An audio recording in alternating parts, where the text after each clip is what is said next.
After the chaos of civil wars and tyrants, Rome entered an era of peace unlike anything it had seen before.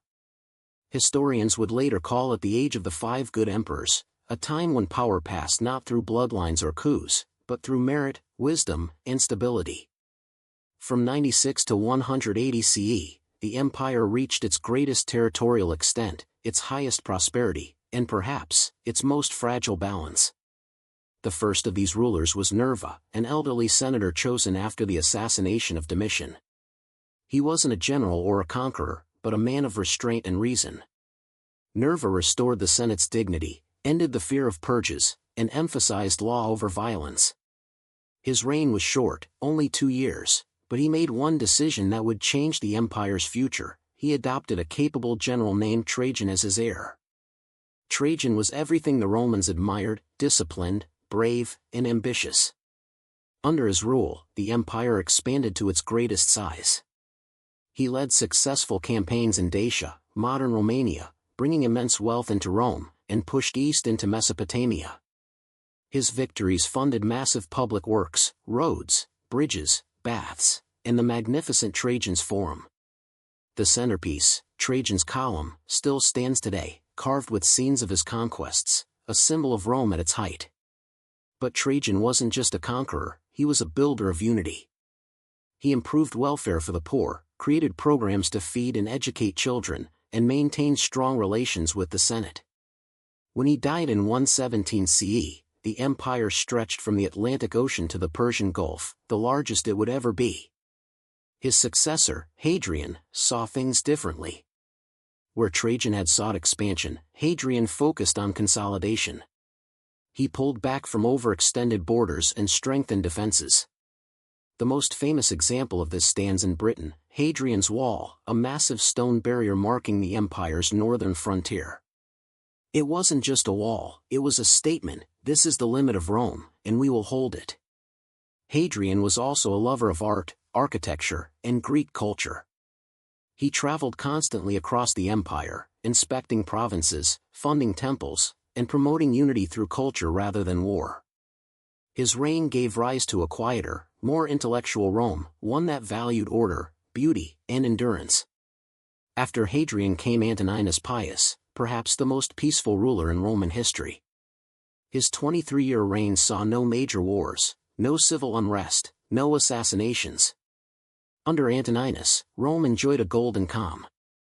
He was fair, patient, and deeply moral, earning the name Pius for his sense of duty and justice. He reformed the legal system, protected slaves from abuse, and maintained the prosperity his predecessors had built. When Antoninus died in 161 CE, he passed the empire to his adopted son, Marcus Aurelius, who would become known as the philosopher king. Marcus was not a conqueror or a tyrant, he was a thinker.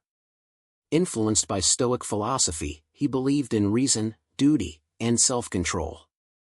His personal writings, later collected as meditations, reveal the burden of leadership and the loneliness of power. But even the wisest ruler could not stop fate. During Marcus Aurelius's reign, Rome faced a wave of disasters. A devastating plague, possibly smallpox, swept through the empire, killing millions. At the same time, new enemies appeared along the northern borders, the Germanic tribes. For the first time in generations, Rome was on the defensive. Marcus spent most of his later years on campaign, fighting along the Danube. He tried to restore stability, holding the line as disease, famine, and unrest spread. But the world was changing. The vast machine of empire, once so efficient, was beginning to creak under its own weight. When Marcus Aurelius died in 180 CE, his death marked the end of the Pax Romana, the Roman peace. Unlike the emperors before him, Marcus chose to leave the throne to his own son, Commodus. That decision would undo nearly a century of stability. Commodus was everything his father was not: vain, reckless, and obsessed with his own image. He abandoned the frontiers, drained the treasury, and spent his time staging gladiatorial games where he fought in the arena himself, dressed as Hercules. He renamed Rome after himself, calling it Colonia Commodiana.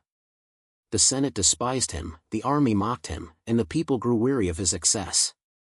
The philosopher king had left behind a monster. In 192 CE, after years of erratic rule, Commodus was assassinated, strangled in his bath by his own wrestling partner, part of a plot involving his mistress and the Praetorian Guard. With his death, the dynasty of the 5 good emperors was over. Once again, Rome stood at the edge of chaos.